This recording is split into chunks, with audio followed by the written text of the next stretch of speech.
Good morning. Luluto tayo ng lagang baka. At yan, pinakulang ko lang saglit. At nagdagdag ko ng tubig tsaka nor cubes. At yan, pagkakulo, medyo haluin lang natin. Para kumalat yung lasa. Takpan ulit natin.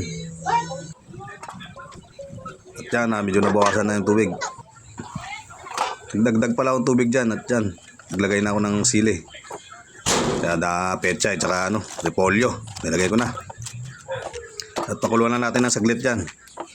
Kasi mabilis lang maluto yan. At yan guys, goods na yan. Pwede tayong kumain. At yan, finished product natin. Ayos yan guys. Kain tayo.